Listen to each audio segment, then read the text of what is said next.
We all know those tiny little actions, right? Things that feel kind of insignificant day to day. Yeah, like learning a word in a new language or saving just a couple of quid. Exactly. Feels like nothing. Mm-hmm. But then you look back over, months or years, and bam, the change is huge. Mm-hmm. Well, that same surprising power, that slow buildup, that's exactly what we're diving into today with building wealth. Absolutely. There's this common idea, isn't there, that you need like a massive lump sum or some kind of finance degree to even start investing. Totally. It puts a lot of people off. But what if the real secret is just starting small, being consistent, and just letting time do its thing? We're looking at how those little daily choices can really stack up. And we've got some great material to unpack this, focusing on a real-world test. Mm-hmm. Someone investing just $5 Yeah. every single day for a whole year. Yeah. This isn't some, get-rich-quick fantasy.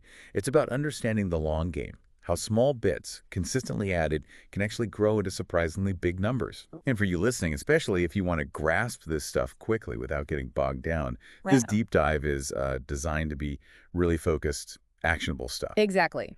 Our goal here is to cut through the noise, deliver insights you can actually use, how these small, steady steps can build a real foundation for, well, long-term financial health. So we'll look at the mechanics, the real plus points, Yeah. and even the mindset you need. Yeah, the psychological side is pretty key too. Okay, so mission for today. Unpack the practical side, the benefits and the psychology of investing tiny amounts every day.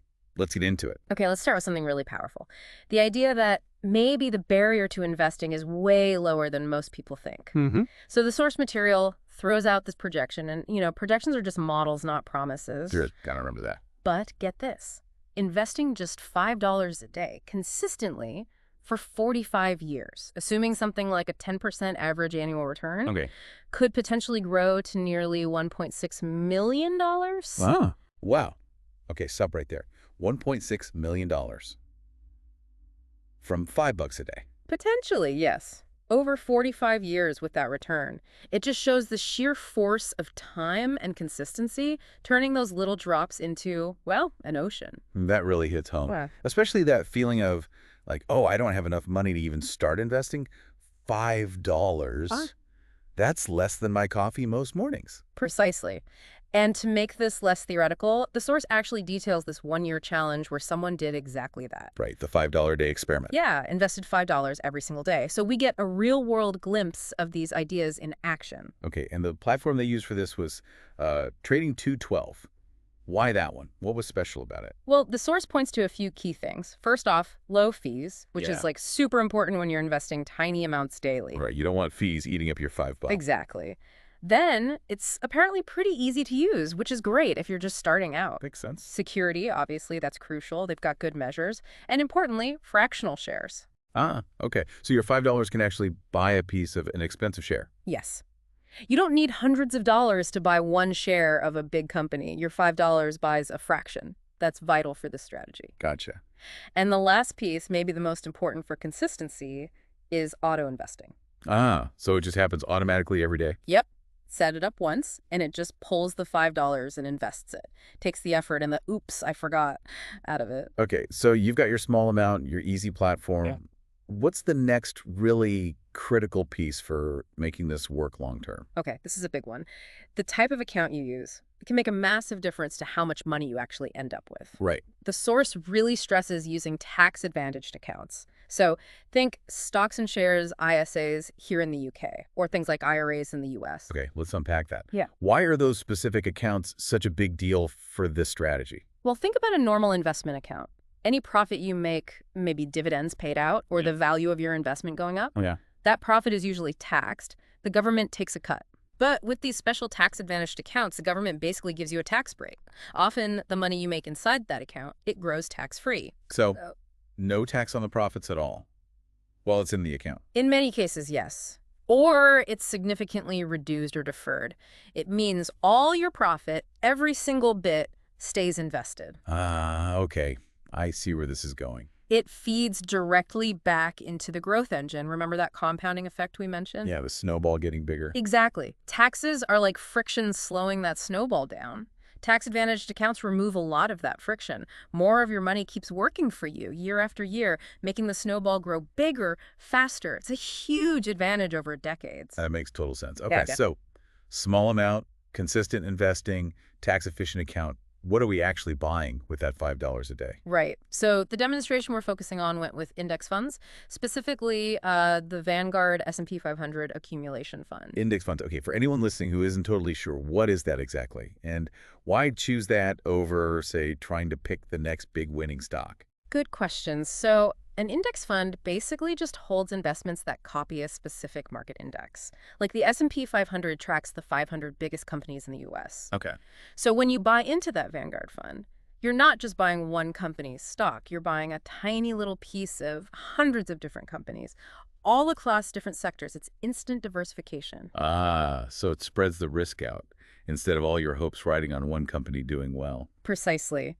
Picking individual stocks could give you amazing returns, sure, but it's also much riskier. If that one company tanks, you could lose a lot. Right. With an index fund, if one company has a bad year, well, you've got hundreds of others cushioning the blow.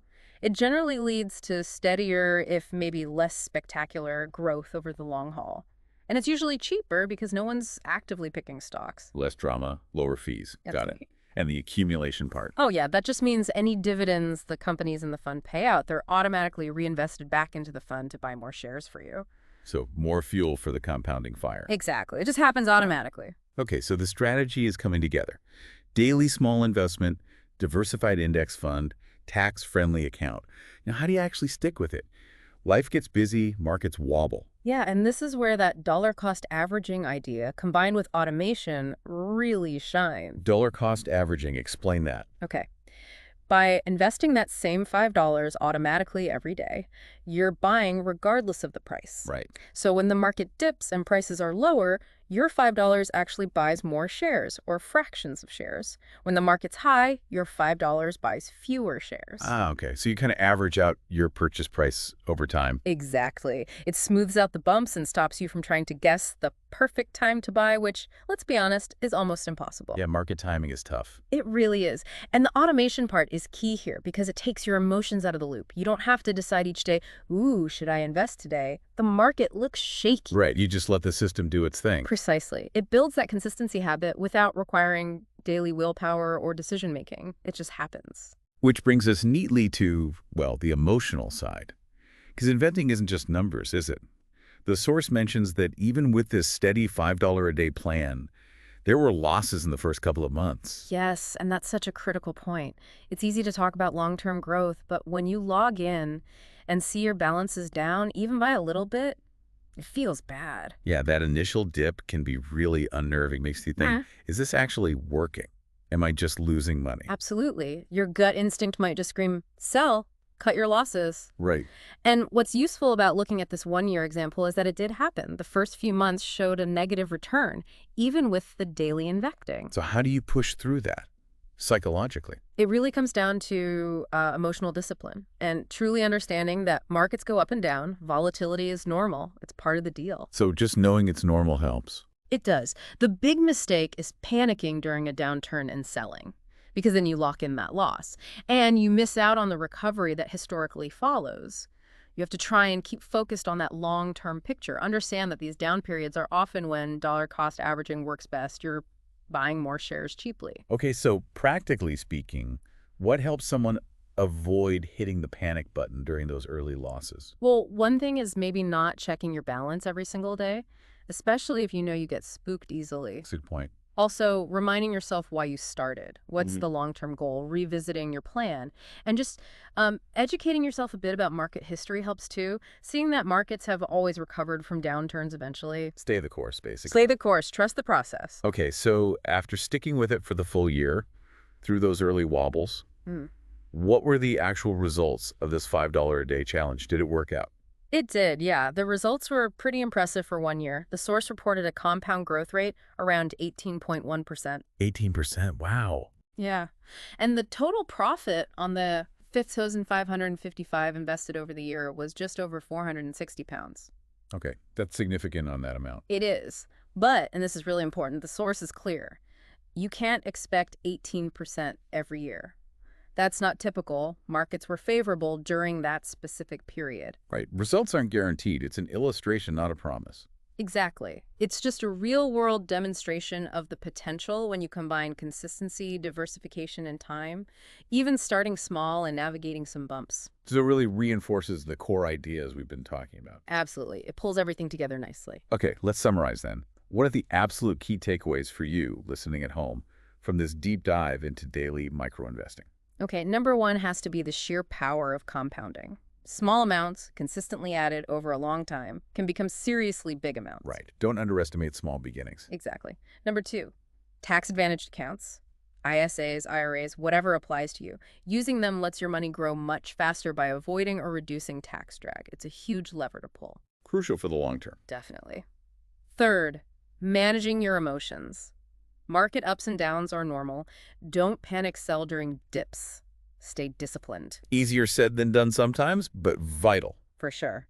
Fourth, dollar cost averaging, especially through automation. It reduces risk, takes emotion out, and builds consistency. Makes investing less about timing, more about time in the market. Perfect way to put it. Fifth, diversification, like using index funds. Spreading your risk is generally much safer than betting on individual stocks. Sensible default for most people. Yeah. And finally, automation just makes the whole consistency thing so much easier. Set it up, let it run in the background. So the big picture message is really quite empowering, isn't it? You don't actually need to be rich already to start building wealth. Not at all. These small, steady actions done methodically, they really can add up to something substantial. Exactly.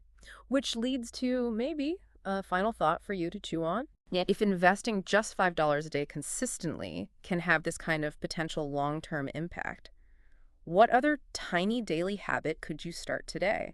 Something seemingly small, maybe not even financial, that if you did it consistently could lead to surprisingly big positive results down the road. Think about health, learning, relationships. Yep. What's your $5 a day equivalent there?